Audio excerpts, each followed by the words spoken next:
Dalawang bagay na kailangan mong gawin ngayong bagong taon. Ako po si Father Fiel Pareha at ito po ang ating segment, ang Daily Devotion, na kung saan tayo po ay magdarasal, magbabasa at magninilay kasama ng salita ng Diyos sa buong taon.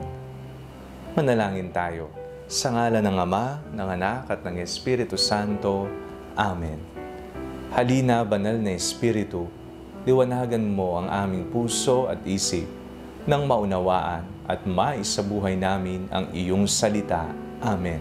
Our Bible passage for today is from the first letter of Paul to the Thessalonians chapter 5, verses 16 to 22, and I read it for you.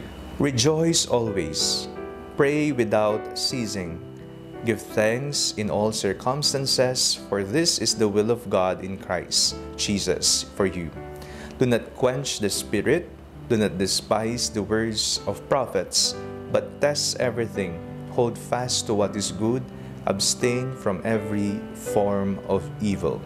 Ngayon pong tayo po ay nasa unang buwan ng bagong taon, mayroong habilin sa atin si San Pablo. May dalawang bagay na kailangan tayong gawin. Una ay ang magdasal. Ang pagdarasal ang siyang ating koneksyon sa Panginoon na kung saan atin pong ibinibigay ang ating saloobin, ang ating mga hinaing at ang ating mga pangailangan sa buhay. Sa panalangin tayo nakikipagniig sa Kanya na kung saan hindi lamang tayo ang nagsasalita kung hindi siya mismo ang nangungusap sa atin. Malalaman ang kalooban ng Diyos sa pamamagitan ng pananalangin. Manalangin ka ng husto ngayong bagong taon. Pangalawa, ito po ay ang magpasalamat. Magpasalamat sa lahat ng biyayang iyong tinanggap at patuloy na tinatanggap. Mahirap ang buhay, oo. Mayroon kang mga hinihiling sa Panginoon na hindi niya ibinibigay sa isang magandang kadahilanan. Magpasalamat pa rin. Ang pagpapasalamat ay siyang ating sasabihin sa Kanya ngayong bagong taon. Ito rin ay isang ekspresyon ng ating kababaang loob sa pagtanggap ng mga regalong ating tinatanggap mula sa Kanya. Dalawang bagay na kailangan mong gawin ngayong bagong taon, ang manalangin at ang magpasalamat. At idagdag mo pa rito ay ang gumawa ng mabuti. Ang paggawa ng mabuti ay ekstensyon ng kabutihan ng Panginoon sa atin. Tayo po ay nagiging Kanyang instrumento, sinasalamin natin ang kabutihan ng Diyos sa tuwing tayo po ay gumagawa ng mabuti at tama sa ating kapwa.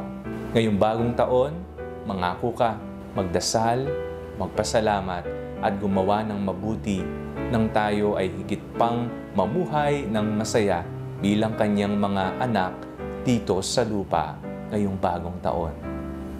Manalangin tayo.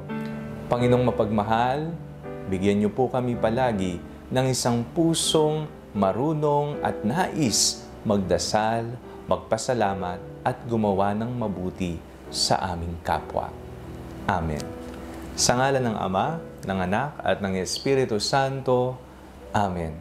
Huwag po ninyong kalimutang i-like ang video ito, mag-comment po kayo and share it with your family and friends.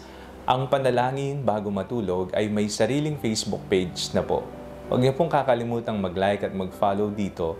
And do not forget to subscribe to our YouTube channel. I-click nyo lamang po ang link na nasa description ng video ito. O kaya naman po, just search Father Fiel Pareha. God bless you po.